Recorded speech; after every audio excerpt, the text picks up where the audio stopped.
नमस्कार, आप देख रहे हैं टीवी 9 भारतवर्ष और मैं हूं आपके साथ अनूप आकाश वर्मा। पड़ोसी मुल्क म्यांमार में उथल पुथल मची हुई है। सेना ने सब कुछ अपने हाथ में ले लिया है, यानी कि ऐसे वक्त में सेना ने नियंत्रण अपने हाथ में लिया है जब वहां के विवादित चुनाव को लेकर सेना और सरकार आमने सामने थी। और इस उथल पुथल के बीच आंग सान सू की एक बार फिर सुर्खियों में है। आंग सान सू की का जन्म 19 जून 1945 को म्यांमार में हुआ था। वो म्यांमार के मुख्य राजनेता और विपक्षी दल हैं। उनके पिता आंग सान को देश में शहीद का दर्जा हासिल है और लोग उन्हें नेशनल हीरो के तौर पर देखते हैं। सू की मां किम केई म्यांमार की मशहूर राजनयिक रही हैं। सू को साल 1991 में नोबेल शांति पुरस्कार से नवाजा गया था। साल 2016 में सू कई अहम पदों को संभाल चुकी हैं, जिसमें देश की काउंसलर का पद भी शामिल है। इसके साथ ही वो देश की सर्वोच्च नेता भी बन गई। आंग सान सू की के पिता आंग सान को म्यांमार के गठन का मुख्य किरदार समझा जाता है। द्वितीय विश्व युद्ध में जापान के खिलाफ लड़ाई लड़ी थी और नेशनल हीरो के तौर पर म्यांमार की जनता आंग सान को देखती है, लेकिन दुश्मनों से लोहा लेते हुए आंग सान की 1947 में हत्या कर दी गई।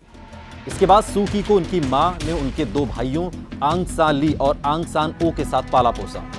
उनके भाई आंग सान ली की 8 वर्ष की उम्र में झील में डूबने से मौत हो गई थी और एक भाई इस समय अमेरिका के नागरिक और कैलिफोर्निया के सैन डियागो में रहते हैं। सू की को बर्मीज, इंग्लिश, फ्रेंच, जापानी भाषा का ज्ञान है और वो बौद्ध धर्म की अनुयायी है। आंग सान सू की मां म्यांमार की एक बड़ी राजनेता भी थी और बाद में उन्हें भारत और नेपाल का राजदूत भी नियुक्त किया गया और इसी दौरान आंग सान सू की ने दिल्ली के लेडी श्री राम कॉलेज से पढ़ाई की। सन 1964 में उन्होंने राजनीति में ग्रेजुएशन किया और इसके बाद ऑक्सफोर्ड गईं और यहां से रूस कॉलेज से पढ़ाई की। सू की ने सन 1967 में फिलॉसफी, राजनीति और अर्थशास्त्र में डिग्री हासिल की। जिस समय सू की यूनाइटेड नेशंस में थी, उस समय उनकी मुलाकात डॉक्टर माइकल एरिस से हुई और 1 जनवरी 1972 को दोनों ने शादी कर ली। माइकल तिब्बती संस्कृति और साहित्य पर रिसर्च कर रहे थे। इसी साल दोनों अपने बेटे अलेक्जेंडर एरिस के माता पिता भी बने। सन 1977 में उनके दूसरे बेटे किम का जन्म हुआ। साल 1985 से 1987 के बीच आंग सान सू की लंदन यूनिवर्सिटी में एमफिल की पढ़ाई करती थी। 2 साल के लिए सू की हिमाचल प्रदेश की राजधानी शिमला में Indian institute of advance studies में बतौर फेलो भी जुड़ी रही। इसके बाद साल 1988 में सू की वापस अपने वतन म्यांमार लौटी और इसके बाद आंग सान सू की म्यांमार की राजनीति में आती हैं। 1990 का चुनाव लड़ती हैं और 80% से ज्यादा सीटें हासिल करती हैं, लेकिन मिलिट्री इन नतीजों को खारिज कर देती है और इसके बाद शुरू होता है नजरबंदी का सफर। लेकिन तभी 1991 में आंग सान सू की को नोबेल का शांति पुरस्कार दिए जाने की घोषणा होती है, जिसे उनके बेटे अलेक्जेंडर स्वीकार करते हैं। इसके बाद जुलाई 1995 में आंग सान सू की को नजरबंदी से रिहा किया गया।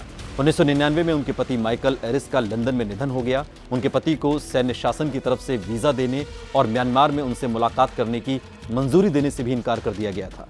सेना ने सितंबर 2000 से मई 2002 तक आंग सान सू की को फिर से नजरबंद कर दिया। 2008 में नजरबंदी में थोड़ी सी ढील दी गई और इसके साथ ही उन्हें मैगजीन हासिल करने के साथ ही बच्चों की चिट्ठी पढ़ने तक की मंजूरी मिली। नवंबर 2010 में सू की को फिर से हिरासत में लिया गया, लेकिन 6 महीनों के बाद उन्हें रिहा कर दिया गया। एक नए फैसले के तहत आंग सान सू की को देश में चुनाव लड़ने से रोक लगा दी गई। साल 2011 में आंग सान सू की को सरकार की तरफ से कुछ और राहत दी गई और उन्हें अपने साथियों से मिलने की मंजूरी दी गई और अप्रैल 2012 में सू की पार्टी को आधिकारिक तौर पर मान्यता मिली। साल 2012 में आंग सान सू की ने ऐलान किया कि वो अपनी परंपरागत सीट यंगून से चुनाव लड़ेंगी। फरवरी में ऐलान हुआ और उसके बाद फिर 1 अप्रैल को हुए चुनाव में जीत हासिल की। 2 मई को आंग सान सू की ने पदभार संभाल लिया। इसके बाद नवंबर 2015 में हुए चुनाव में भी सू की पार्टी को विशाल जीत मिली और वो अगली सरकार बनाने के लिए तैयार थी। सू की देश के राष्ट्रपति के लिए चुनाव नहीं लड़ सकती थी।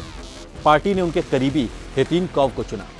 15 मार्च 2016 को कॉव को देश का राष्ट्रपति चुना गया और 30 मार्च को उन्होंने पदभार संभाल लिया। आंग सान सू की को नई सरकार में 4 पद मिले थे, जिसमें ऊर्जा, शिक्षा, विदेश मंत्री और राष्ट्रपति के ऑफिस का जिम्मा शामिल था। इसके साथ ही राष्ट्रपति ने उन्हें स्टेट काउंसलर का एक नया पद सौंपा। दरअसल स्टेट काउंसलर का कोई पद होता ही नहीं था। यह पद एक नया पद बनाया गया था और इस पद पर आंग सान सू की को बैठाया गया था, लेकिन यह राष्ट्रपति के दर्जे के बराबर का पद था और राष्ट्रपति से ज्यादा ताकतवर था। मिलिट्री ने इसे मानने से इनकार कर दिया और संसद भी इसे स्वीकार करने को तैयार नहीं थी। लिहाजा तनाव लगातार बढ़ता गया और आज हालात ये हैं कि म्यांमार में इमरजेंसी है। वीडियो आपको कैसा लगा कमेंट बॉक्स में हमें जरूर बताइएगा। साथ ही देश और दुनिया की तमाम बड़ी खबरों के लिए देखते रहिए TV9 भारतवर्ष।